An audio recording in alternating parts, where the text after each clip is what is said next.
Ravi Prakash Siliconandhra hospital Kuchipudi super speciality వైద్య సేవలు పూర్తిగా ఉచితం.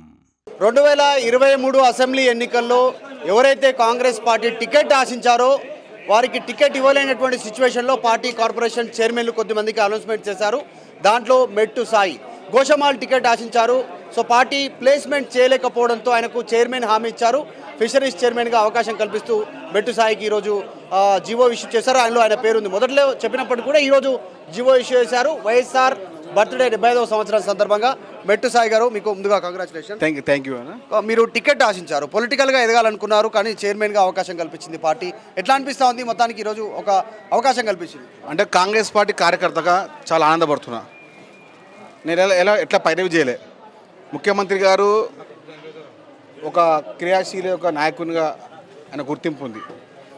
ఎవరైతే కష్టపడి పనిచేస్తారో, ఎవరైతే కష్టపడి కాంగ్రెస్ పార్టీ జెండా మోస్తారో, ఎవరైతే ప్రతిపక్ష పాత్రలో సరైన పాత్ర నిర్వహిస్తారో వారందరికీ సముచిత స్థానం ఇస్తున్నారు. ఆయన మాటకి కట్టుబడి ప్రతి ఒక్క కాంగ్రెస్ పార్టీ కార్యకర్త సైనికులుగా పనిచేసారు.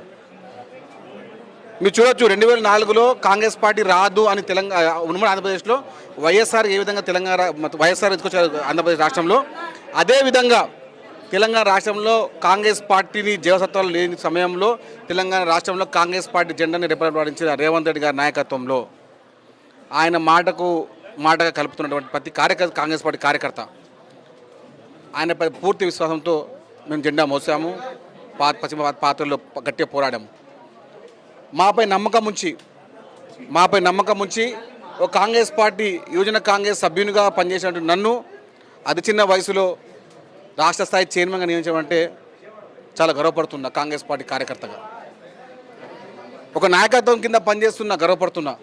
రేవంత్ రెడ్డి నాయకత్వంలో పనిచేస్తున్నా. ఆ వైఎస్ఆర్ గారి ప్రతిరూపమే రేవంత్ రెడ్డి గారు.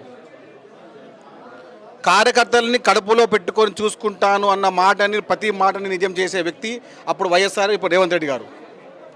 కాంగ్రెస్ పార్టీ కార్యకర్తగా, కాంగ్రెస్ పార్టీ కుటుంబ సభ్యునిగా, కాంగ్రెస్ పార్టీ యొక్క బాధ్యతలు నిర్వహించే విధంగా నేను ముందుంటాను. నాకు గాంధీ భవన్ నాకు దేవాలయం. ఆ గాంధీ భవన్లో పనిచేసి ఈ స్థాయిగా నన్ను వచ్చిన ప్రతి ఒక్క మీడియా సిబ్బందికి కానివ్వండి, అదేవిధంగా నాకు సహకరించిన ప్రతి సహచరునికి కానివ్వండి, నేను ఎప్పుడు రుణపడి ఉంటాను. వారిని మర్చిపోయే సమస్య లేదు. మెట్టు సాయి చాలా అత్యంత సామాన్య కుటుంబం నుంచి వచ్చారు. సామాన్య కార్యకర్త నుంచి ఎదిగినటువంటి పరిస్థితి. ఎమ్మెల్యే టికెట్ అడిగేటువంటి పొజిషన్ వరకు కాంగ్రెస్ పార్టీలో స్టేచర్ క్రియేట్ చేసుకున్నటువంటి వ్యక్తి. సో ఫిషరీస్కి సంబంధించినటువంటి చైర్మన్గా ఏమేమి సమస్యలు ఉన్నాయి? గత ప్రభుత్వం ఏం చేయలేదు, ఏం చేయబోతారు, అసలు ఏం చేయాలనుకుంటున్నారు చైర్మన్గా? ముఖ్యంగా తెలంగాణ రాష్ట్రంలో మత్స్యకార కుటుంబాలు ఆర్థిక పురోగతి లేని కుటుంబాలు. వారంలో ఒక దినము ఆదివారంలో చేపలు అమ్మితే కానీ మిగతా 6 రోజులు మాకు రెక్కార్త దుకాణ కుటుంబాలు మావి. ప్రతి వాడికి ఏదో ఒక రకంగా ఓటులుగానే పరిగణించిన గత ప్రభుత్వంలో నేడు ప్రత్యక్షంగా పరోక్షంగా కాంగ్రెస్ పార్టీ ప్రభుత్వం, రేవంత్ రెడ్డి గారి ప్రభుత్వం నేరుగా అందరికీ ఆలోచించే విధంగా, అందరికీ ఆదుకునే విధంగా ముందుకెళ్తాం. మీరు చూడొచ్చు, 2021 సంవత్సరంలో చేప పిల్లల ఒక స్కామ్లో, కుంభకోణంలో ముందుకొచ్చింది రేవంత్ రెడ్డి గారు. ఈ విధంగా అవుతుందని చెప్పించుకొచ్చింది. అంటే ప్రతి దానిలో కూడా ప్రజలను ఇబ్బంది పెట్టే విధంగా, ప్రజల యొక్క ఆస్తులను కొల్లగొట్టే విధంగా బీఆర్ఎస్ ప్రభుత్వం ఉండే. కానీ ఇప్పుడు కాంగ్రెస్ పార్టీ చివరి వరకు ఉండే మత్స్యకార కుటుంబాన్ని ఆదుకునే విధంగా. ఎందుకంటే కాంగ్రెస్ పార్టీకి ఘనమైన చరిత్ర ఉంది. ఎలాంటి సమస్యను పరిష్కరించే చరిత్ర ఉంది. సమస్యను పుష్టించడంలో బీఆర్ఎస్ పాత్ర ఉంది. సమస్యను పరిష్కరించడంలో కాంగ్రెస్ పార్టీ పాత్ర చూడొచ్చు. నేను 18 గంటలు పనిచేస్తానన్న ముఖ్యమంత్రి ఇండియాలో ఎవరు ఉన్నారా? రేవంత్ రెడ్డి గారు ఉన్నారు. నేను 12 గంటలు పనిచేసి సరిపోదు, నేను 18 గంటలు పనిచేస్తాను, నేను 18 గంటలు పనిచేస్తాను. తెలంగాణ రాష్ట్రంలో కాంగ్రెస్ పార్టీ, అలాగే తెలంగాణ రాష్ట్రం ప్రజలు సుఖంగా ఉంటారని చెప్పిన ముఖ్యమంత్రి ఉన్నారు ఇండియాలో రేవంత్ రెడ్డి గారు మాత్రమే. Master minds, the pride of India. Inter, MPC, BiPC, MEC, CEC చదివిన విద్యార్థులకు సీఏ మరియు సిఎంఏ ఫౌండేషన్ కొరకు నూతన బ్యాచెస్ ప్రారంభం. ఎప్పుడు అందుబాటులో విధంగా గత ప్రభుత్వాన్ని చూడొచ్చు. ఏ ఎమ్మెల్యే కానీ, ఏ మంత్రి కానీ, ఏ సామాన్య వ్యక్తి కూడా ముఖ్యమంత్రి కలిసే లేకుండా ఈరోజు ప్రతి ఒక్క కార్యకర్త, ప్రతి ఒక్క అందరు కలుస్తున్నారు. అంటే దట్ ఇస్ ద ప్రజాపాలన. అంటే కాంగ్రెస్ పార్టీ ఎప్పుడు కూడా అధికారం కోరుకోదు. అధికారాన్ని కోల్పోయిన ఎప్పుడు కూడా మేము కాంగ్రెస్ ప్రతిపక్షంలో ఉన్నా కూడా ప్రతిపక్షంలో మేము రేవంత్ రెడ్డి గారి నాయకత్వాన్ని బలపరిచే విధంగా ప్రతి గ్రామంలో ఉన్న ప్రతి మత్స్యకార కుటుంబాన్ని ఆదుకుంటాము.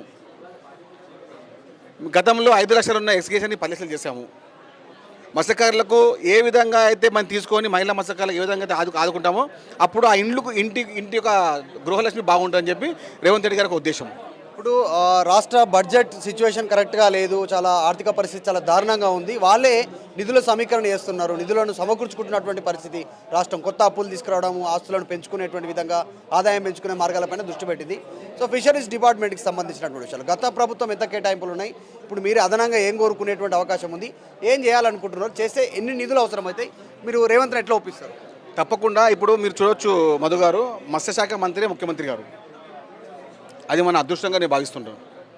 మత్స్యశాఖ మంత్రి ఆయన దగ్గర ఉండడం వల్ల సాధ్యమంత వరకు ఎన్ని నిధులు రాబట్టుకోవాలో దానికైనా అదనంగా నిధులు రాబట్టుకుంటారు తప్ప మీరు చూడొచ్చు ఏ నాయకుడు కూడా నేను నన్ను పనిచేస్తాను నేను చిస్తాను అని ఆయన ఇచ్చే మాట్లాడతారు.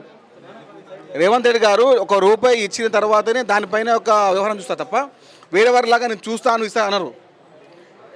మత్స్యకారు యొక్క పక్షపాతిగా రేవంత్ రెడ్డి గారికి ముద్ర ఉంది. మత్స్యకారుల కుటుంబాల యొక్క పురోగతిపైన మంచి అవగాహన ఉంది.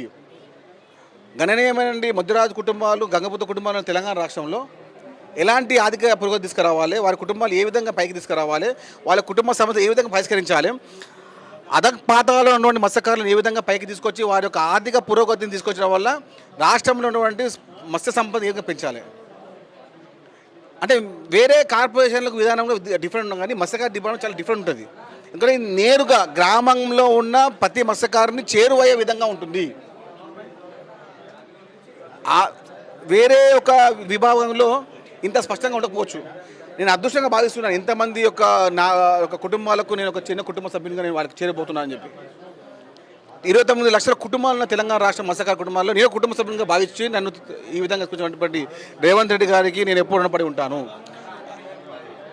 నాయకత్వానికి మరో రూపం రేవంత్ రెడ్డి గారు, బీసీల నాయకత్వానికి మరో రూపం రేవంత్ రెడ్డి గారు, మత్స్యకారుల నాయకత్వాన్ని బలపరిచే విధంగా రేవంత్ రెడ్డి గారు, వారి యొక్క నాయకత్వాన్ని బలపరిచే విధంగా తెలంగాణ రాష్ట్రంలో కాంగ్రెస్ పార్టీ జెండా ఎగరేసే విధంగా, తెలంగాణ గ్రామంలో కాంగ్రెస్ పార్టీ జెండా ఎగరేసే విధంగా మేము ప్రణాళిక చూపిస్తాము.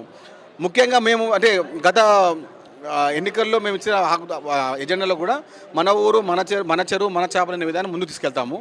తద్వారా ప్రతి ఒక్క కుటుంబం మేము చేరవుతాం. రైట్, ఇది మెట్టు సాయి సామాన్య కార్యకర్తగా ఉన్నటువంటి తనకు చైర్మన్గా అవకాశం ఇచ్చింది కాంగ్రెస్ పార్టీ. కాంగ్రెస్ పార్టీలో కష్టపడితే ఖచ్చితంగా పార్టీ గుర్తిస్తుంది, దానికి ఉదాహరణ రేవంత్ రెడ్డి అనేటువంటి ఒక స్టేట్మెంట్ చేస్తూ ఉన్నారు. త్వరలోనే మత్స్యకార కుటుంబాలకు సంబంధించినటువంటి సంక్షేమం కోసం ప్రయత్నం చేయబోతా ఉన్నాను ముఖ్యమంత్రితో మాట్లాడి. మత్స్యశాఖకు సంబంధించి ఒక శాఖ కూడా ముఖ్యమంత్రి దగ్గరనే ఉంది, ఆయన దగ్గర ఉండడం వల్ల నాకు ఇంకా ఈజీ అవుతుంది నిధులు తీసుకురావడం, ఖర్చు పెట్టడం, దీనిపైన దృష్టి పెట్టడం అనేటువంటిది ఈ మెట్టు సాయి చెప్తా ఉన్నారు. వీడియో జర్నలిస్ట్ గణేష్తో మధు మల్కేడ్కర్, హైదరాబాద్. మరిన్ని వీడియోస్ కోసం ఛానల్ ని సబ్స్క్రైబ్ చేయండి, లేటెస్ట్ అప్డేట్స్ కోసం వాట్సాప్ ఛానల్ ని ఫాలో చేయండి అండ్ లింక్ డిస్క్రిప్షన్ లో ఉంది.